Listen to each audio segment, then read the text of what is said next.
Hello, this is Unartha again.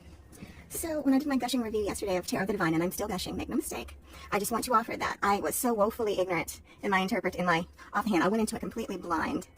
I knew nothing about it. I knew nothing about, I didn't know anything. I just knew that, oh, it looked cool. I want it. It's on sale. That was literally the extent of my thought process and the selection of it.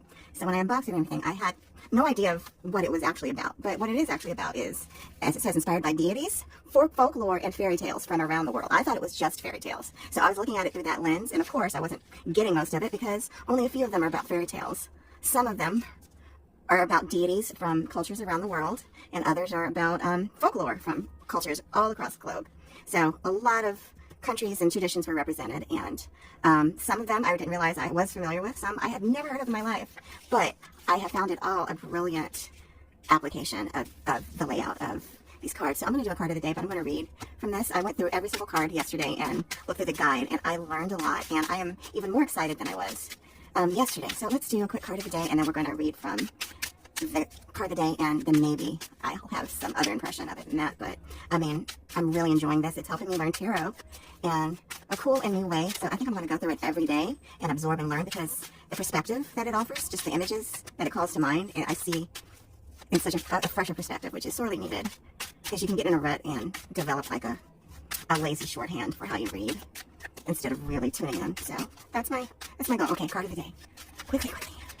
Is this it? This is, let's go back to this one. This is actually a good one. So I didn't realize this was was it a Peruvian?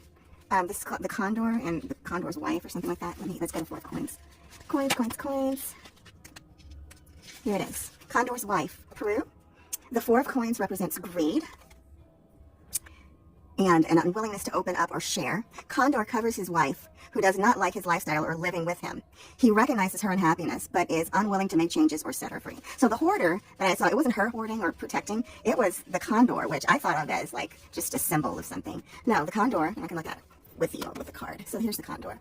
And this condor's wife, it's a Peruvian tale, and he's keeping her captive. So she's part of the things that he's hoarding. He's not willing to let go. She doesn't like this. So this is someone who could be living in, what's the word?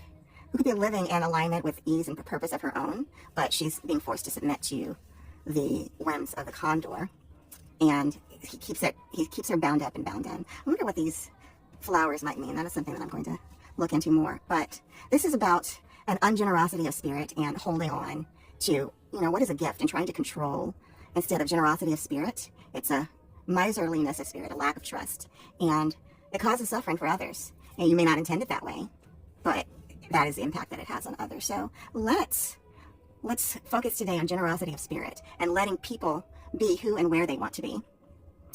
And let's focus on not trying to clamp down on our gifts, but to share and to trust that what is ours will come back to us. It won't, and if we live in fear of things being taken away from us, then we create an environment of oppression and suffering for others. And I think that is a very timely lesson to learn. Thank you so much for listening. Love you guys.